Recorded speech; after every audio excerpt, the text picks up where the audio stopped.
그러니까 14세 미만은 촉법소년으로 되어 있다는 거잖아요.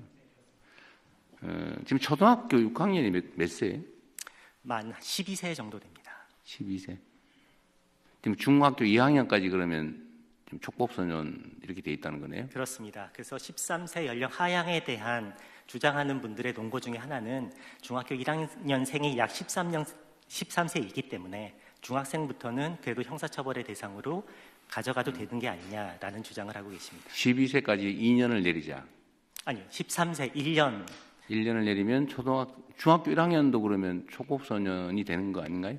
그러니까 13세가 되면 중학생부터 형사처벌의 대상이 될 수 있습니다. 중학교 1학년이 그러니까 12세예요? 만 13세. 네, 끝날 때까지니까. 네. 그럼 한 살을 내리면 중학교 1학년도 형사처벌의 대상이 형사처벌 될 수 있다는 됩니다. 것입니다. 다른 분들 어떠세요? 그게 그러니까 13세냐, 12세냐, 뭐 11세냐, 뭐 14세냐 이건 결단의 문제 같은데. 네.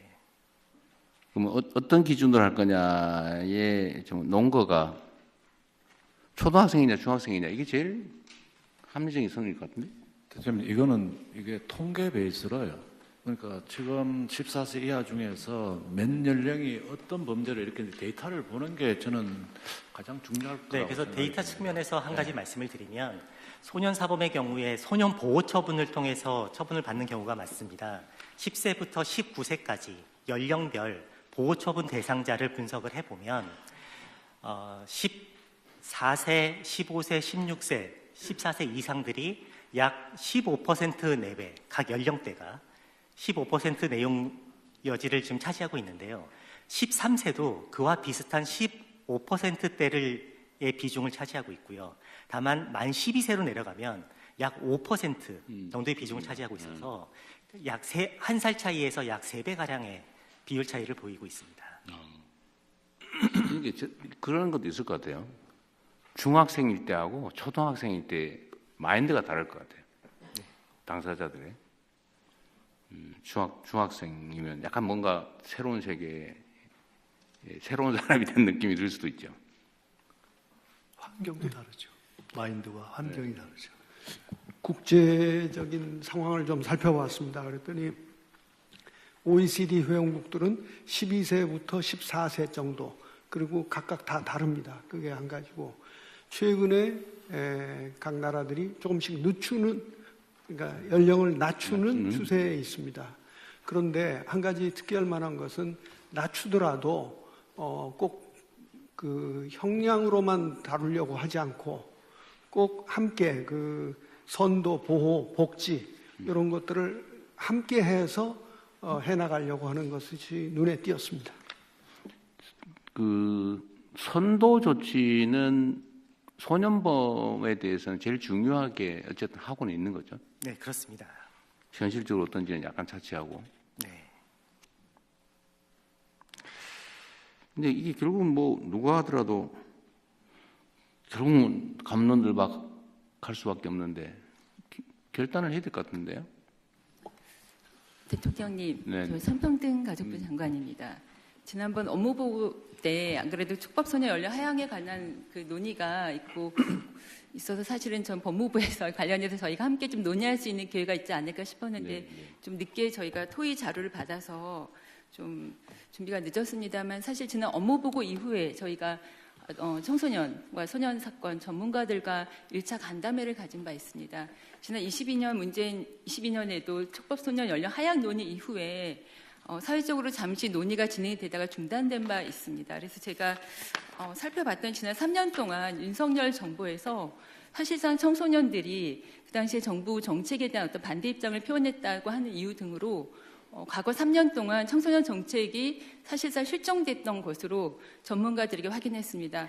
사실 성평등 가족부가 성평등 가족 청소년부로 이름을 개명하자는 안이 여러 건 발의될 정도로 저희가 청소년 정책에 대한 총괄 부처입니다. 그런데 촉법소년 연령 하향과 관련해서 저희가 그동안 적극적으로 대처하지 못했다는 점에 대해서 담당 부처장으로서 굉장히 죄송하다는 말씀을 드리고 제가 최근에 관련 자료를 찾다 보니까 특히 소년 사건 관련해서 그 아이 실패는 사회 실패라고 이야기가 있습니다. 저희가 과연 우리가 이 연령 하향 문제를 이 자리에서 결정함에 있어서 사회 실패를 인정하기 위해 과연 우리가 아이를 정말 우리 사회가 소년들에게 안전하고 행복한 사회라고 하는 비전을 보여줬는지 먼저 우리가 최선을 다했는지 저희가 먼저 점검해 봐야 된다는 생각을 했습니다. 그래서 저는 이 하향 논의 오늘 토의 이후에 한 상반기에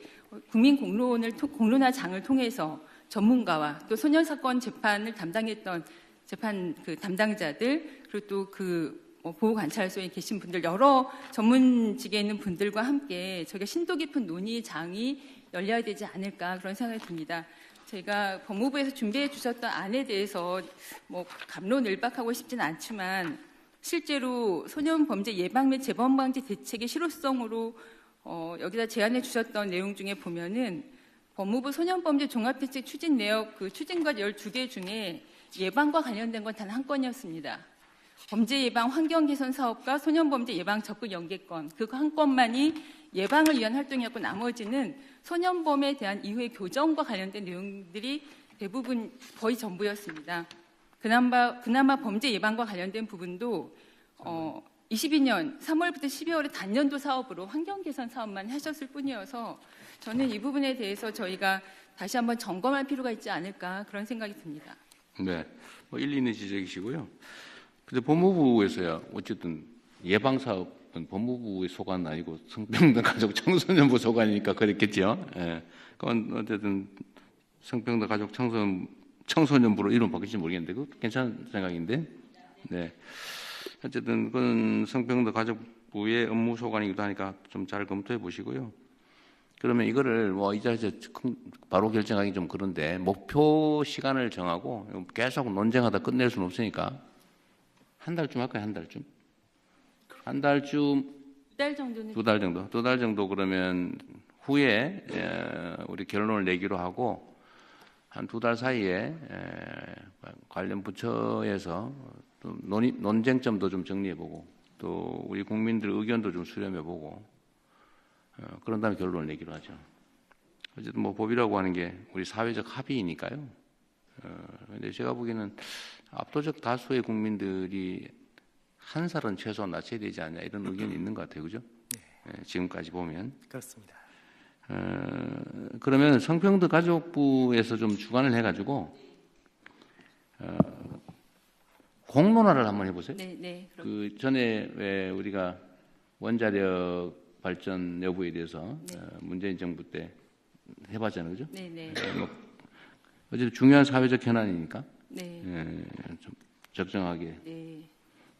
소위 우리가 지금 준비하고 있는 중에 시민의회 이런 것도 있죠. 네. 그런데 첫 출발로 하면 이걸 한번 논의를 2달 안에 한번 쭉 논의를 한번 해보죠. 집단 토론을 한번 해가지고